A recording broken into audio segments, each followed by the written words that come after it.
right, so we now have the controls set up, we have the physics set up.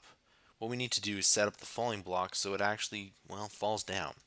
So let's add in a function here, and this function will keep track of whether or not the falling block will fall down. So we'll say, we'll call this move falling block to bottom. Okay, and in here we're going to say let move forward is equal to skaction dot move to y. All right, the y is going to be negative 200, and the ns time interval is going to be falling block speed. We set that up earlier. And then we're going to say let destroy, make that equal to skaction dot remove from parent. Okay, and if we want to, we can actually add in some animations here.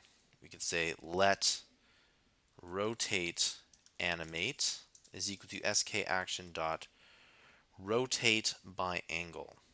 Okay, and there's rotate by angle, rotate to angle. We won't rotate by angle. The radians will be, let's say, 0. Will be 1, and let's go and let's set up another variable all the way up at the top here. We'll say this is var. We'll call this falling block rotation speed. Make that equal to, let's say 1.0. We can always change that later. And the duration will be falling block rotation speed. Perfect.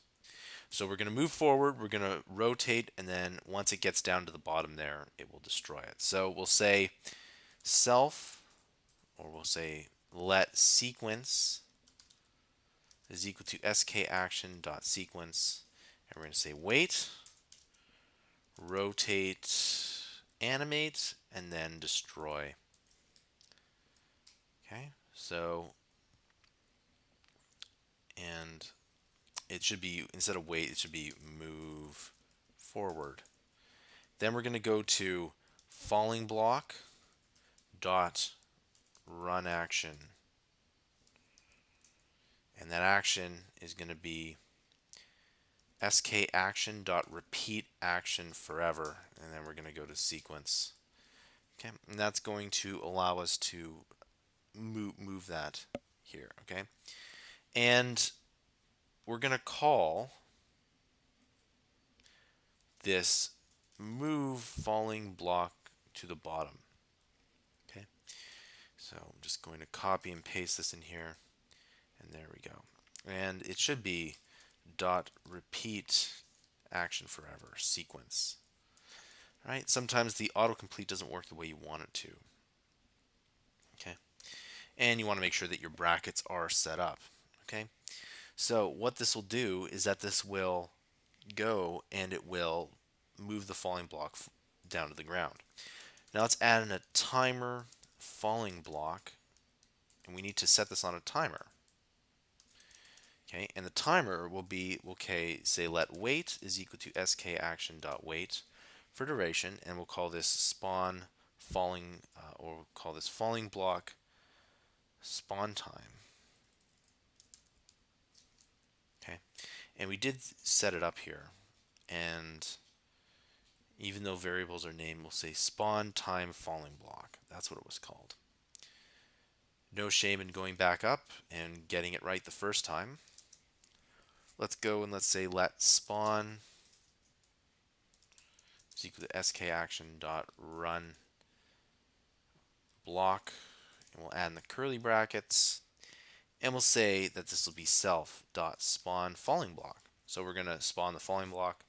Then we're going to say let sequence is equal to skaction.sequence, and in here we're going to say wait, then spawn.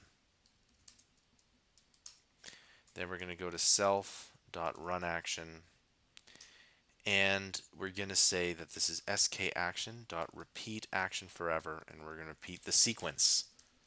Okay. What you have to do is then you have to call the timer here. Timer falling block. All right, so let's run it here. Now, this is probably going to work. All right, so there we go. And that's, not so bad. And you can see that there is some issue here. And you can see that, it does move the player a bit. And so these are all issues that we need to work with here, okay? This concludes the tutorial.